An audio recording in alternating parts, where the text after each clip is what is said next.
वहां बिंदुक नाम का एक ब्राह्मण रहता था। वह बड़ा अधर्मी था, वह दुराचारी, पापों में हमेशा रत रहने वाला, बहुत ही पाप में रत रहने वाला था। उसकी एक बहुत सुंदर स्त्री थी, बहुत सुंदर थी और स्वभाव से अपने पति की सेवा करने वाली थी। ध्यान से सुनना, सुंदर थी, स्वभाव से अपने पति की सेवा करने वाली थी। उसका नाम था चंचुला। क्या नाम था? स्वपत्नी चंचुला नाम हित्वा नित्यं सुधर्मिणीं रेमे सवेशया दुष्टः स्मरबाण प्रपीड़ितः। वो कुमार्ग पर जाने वाली नहीं थी, वो सद्मार्ग पर चलने वाली स्त्री थी जिसका नाम था चंचुला। लेकिन जो उसका पति था बिंदुक, बिंदुक जो उसका पति था वो बड़ा व्यभिचारी था। उसी गांव में एक वैश्या रहा करती थी, वो उसके आसपास जाता था।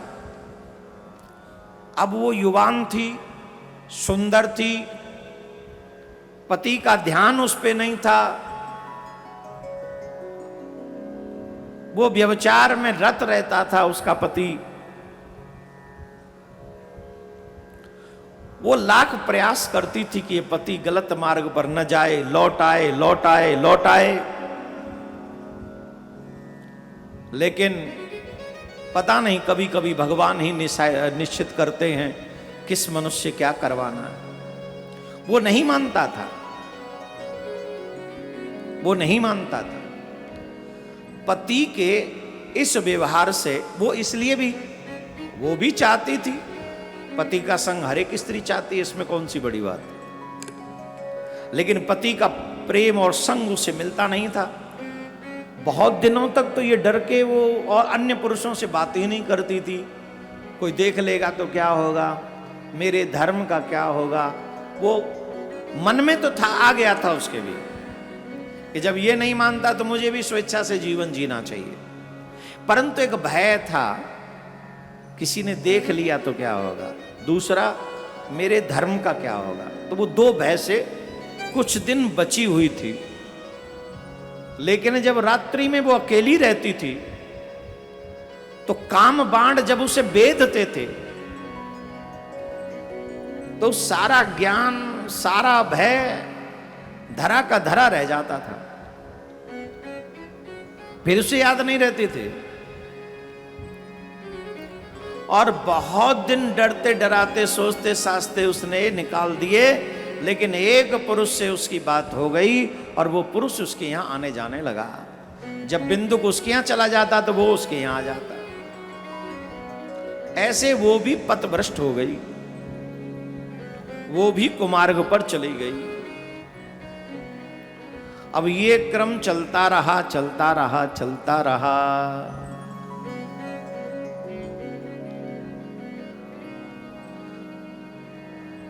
एक दिन एक विचित्र घटना घटी। वो घटना ये थी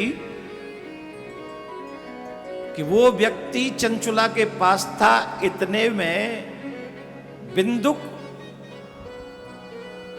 वहां आ गया घर में।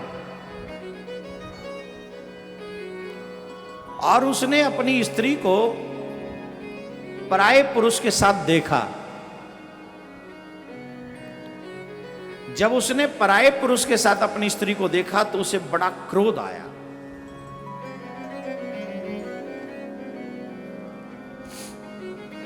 और उसने अक्क करी ना धक्क, और वो लगा अपनी पत्नी को पीटने। उसका ये विकराल रूप देखकर वो पुरुष वहां से भाग गया।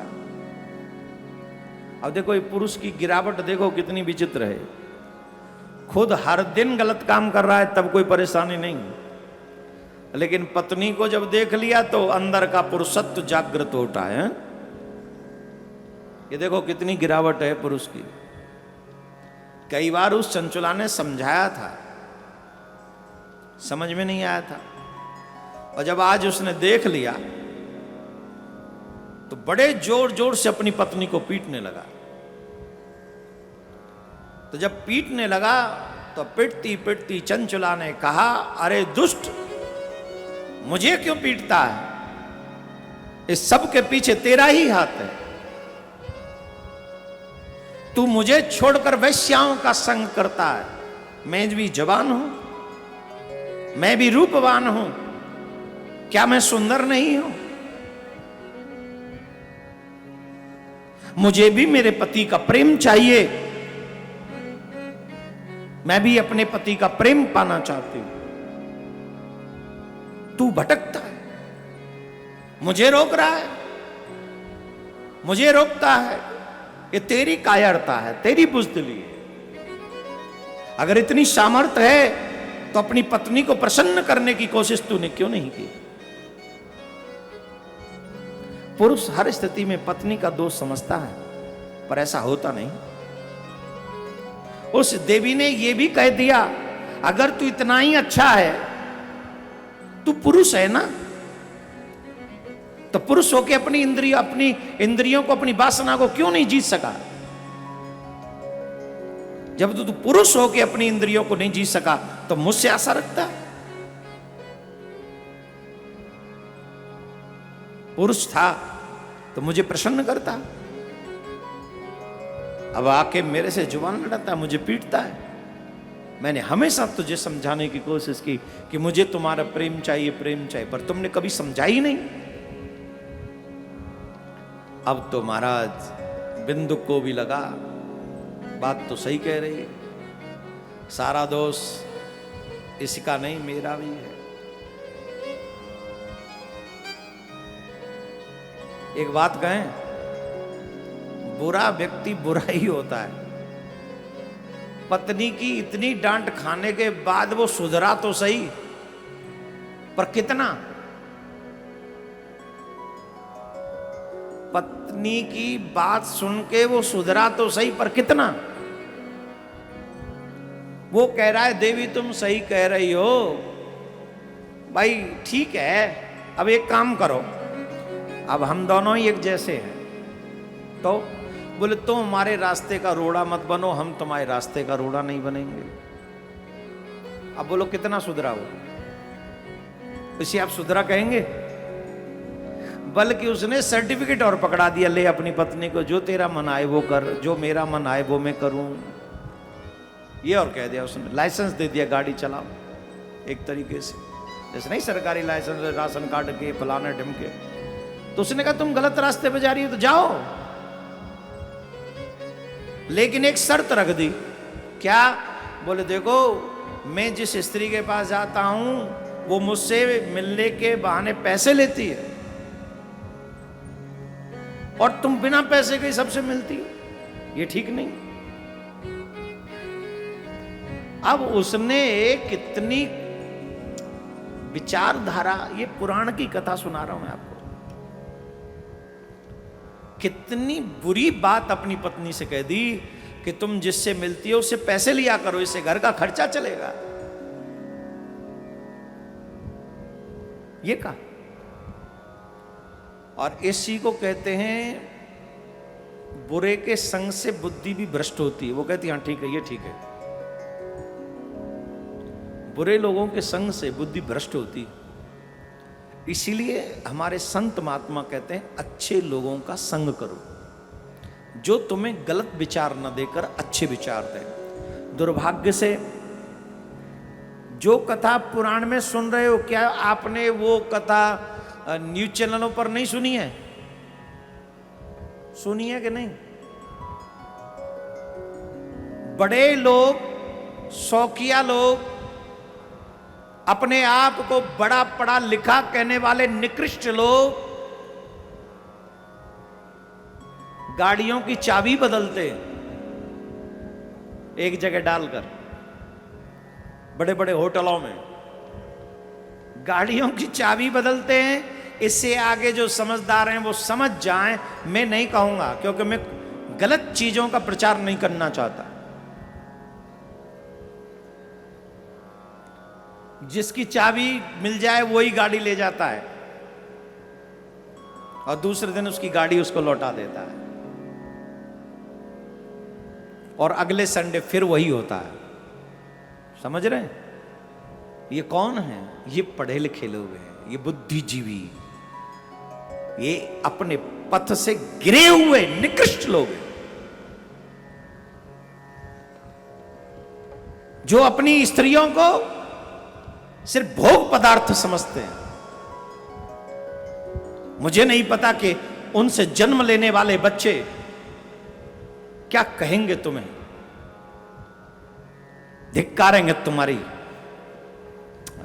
तेरा भला। खैर ये मेरा विषय नहीं है, मैं इनको समझाने के लिए नहीं बैठा। इस पुराण की ऐसी कथा है, इस पुराण में ये कथा आती है। इस जगह पर बिंदुक ने कहा कि तुम जिनसे मिलते हो उनसे धन लिया करो, धन लेओगी तो घर का खर्चा भी चल जाएगा, इसलिए बहुत जरूरी है कि उनसे धन लेके मिला करो। बोले ठीक है। वो सबसे धन लेने लगी और मिलने लगे। धीरे धीरे ये क्रम चलता रहा, चलता रहा, चलता रहा। एक दिन, क्योंकि जब भगवान को कोई लीला करनी होती है तो कुछ अलग हिसाब से ही करते हैं भगवान।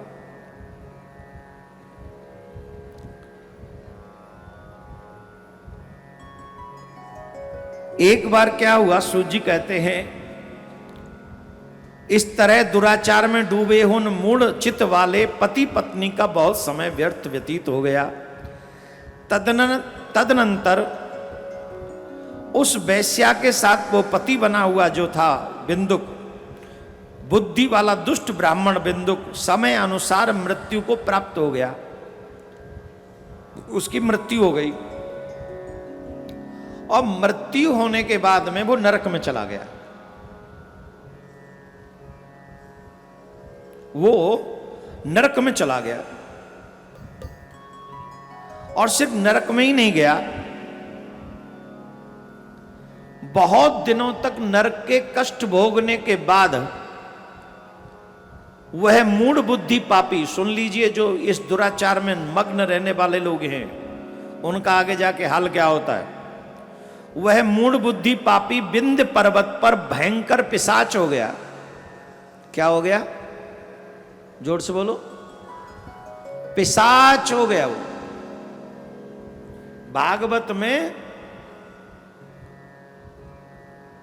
प्रेत का उद्धार है और शिव पुराण में पिशाच के उद्धार की कथा बताई। दोनों ही भागवत महात्म्य, शिव पुराण के महात्म्य और भागवत के महात्म्य। अब सुनिए जरा ध्यान से। वो मरने के बाद में पिशाच बन गया और पिशाच योनि में दुख पाने लगा। इधर उस दुराचारी की पत्नी बिंदुक के मर जाने पर बहुत ही चंचुला बहुत समय तक अपने पुत्रों के साथ रही और खूब मनमाना जो उसके मन में आता था वो करती रही। इस प्रकार प्रेम पूर्वक कामासक्त होकर जारों के साथ विहार करती हुई उस चंचुला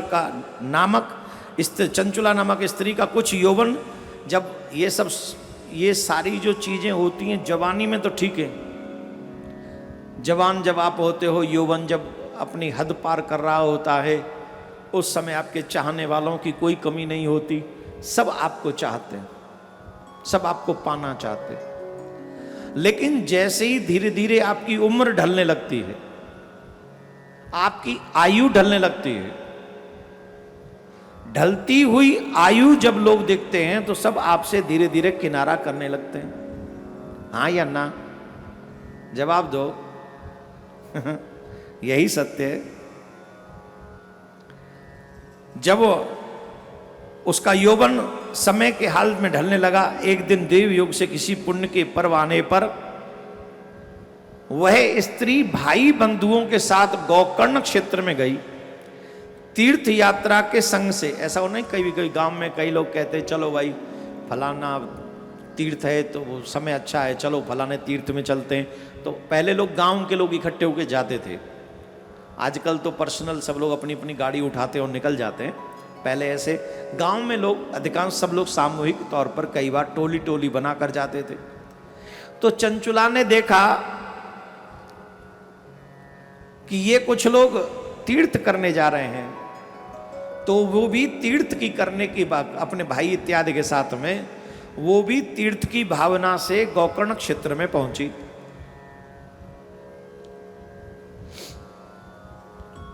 गोकर्ण क्षेत्र में जब वो पहुंची, एक देवालय में वो लोग रुके सब,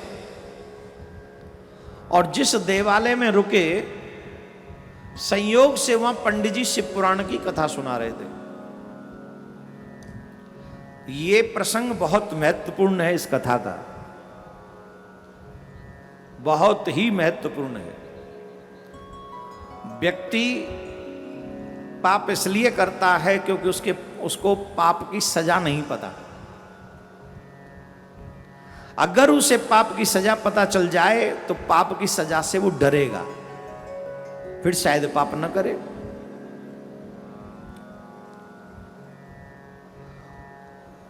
वह ब्राह्मण के मुख से शिव पुराण की कथा सुन रही थी, वहां बैठ गई। वो उसका कोई मन तो था नहीं, बुला हुआ है।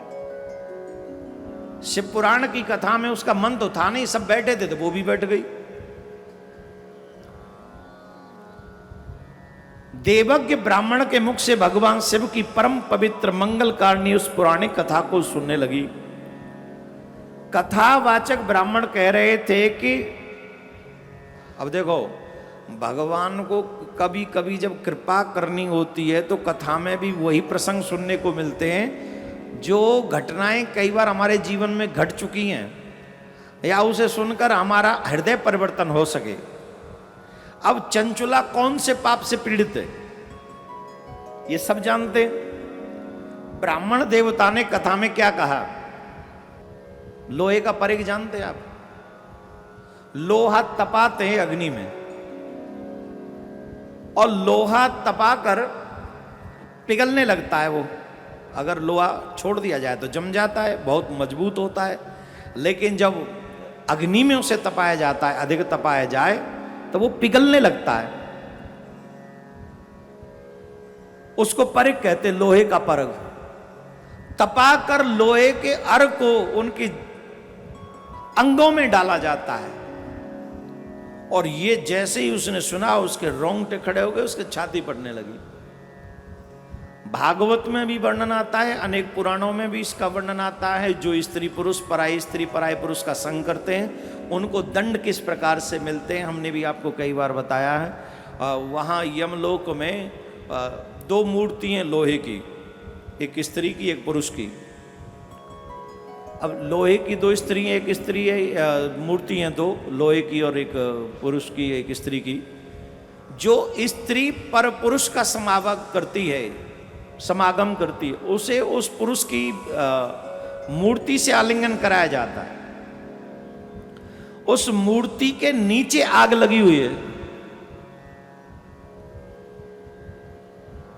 लोहे के नीचे आग लगी हो तो लोहे का रंग देखा है आपने? जाके जगह आपने देखा है कभी?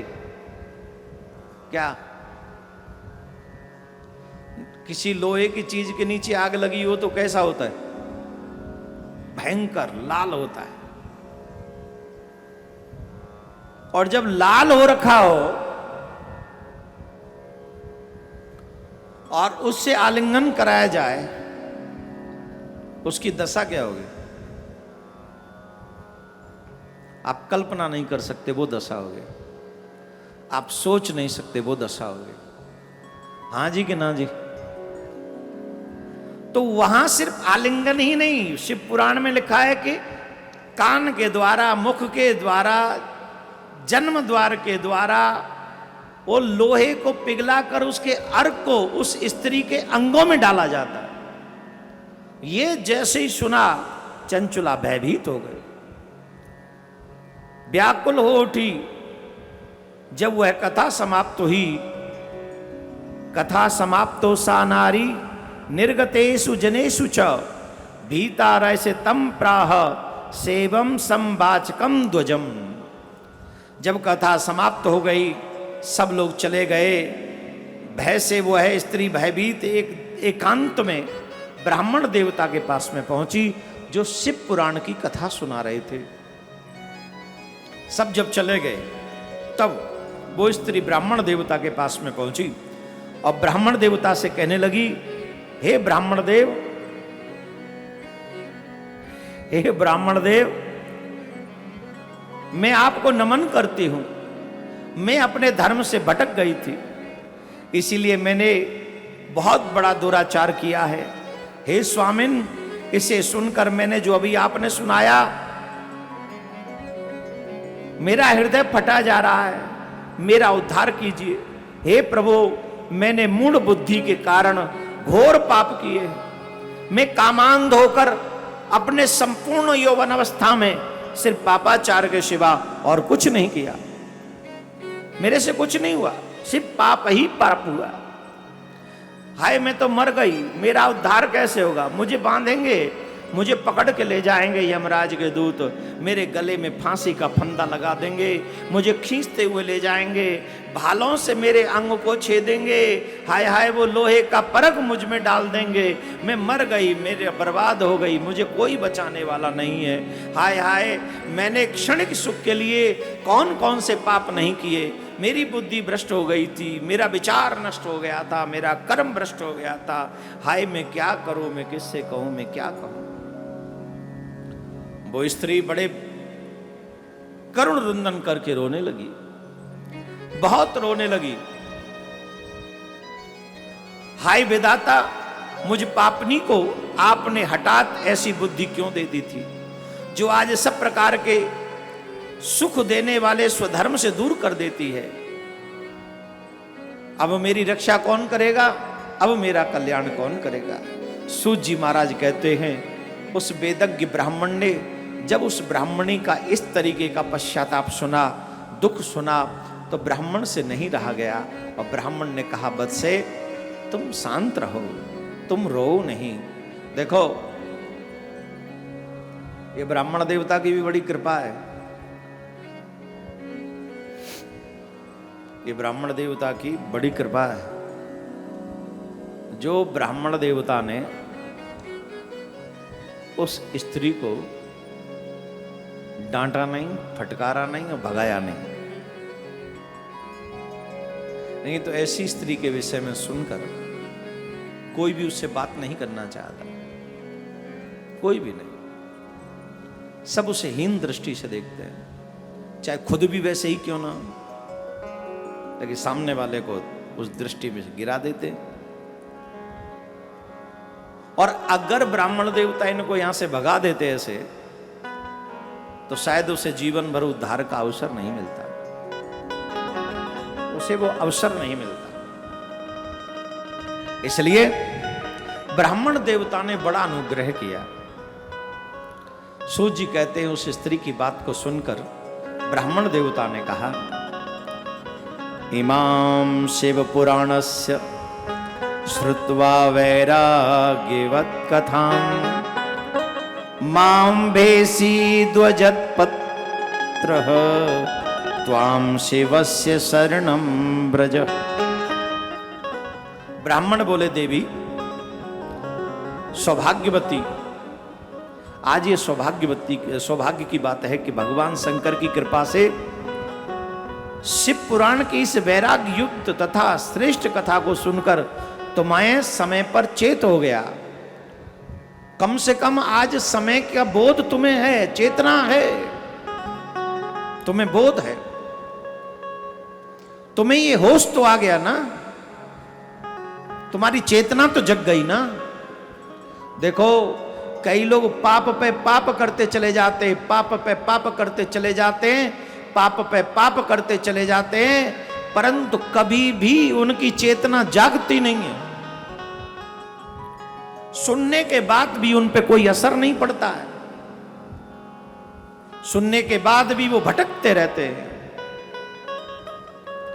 सुन भी लेते हैं, भटक भी लेते हैं।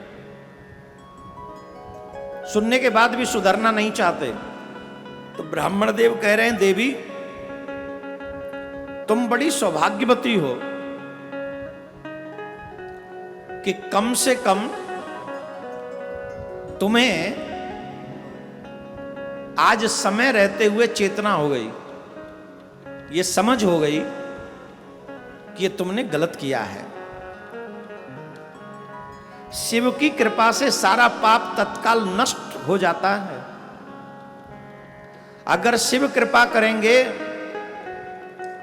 तो तुम्हारे सारे पाप तत्क्षण नष्ट हो जाएंगे।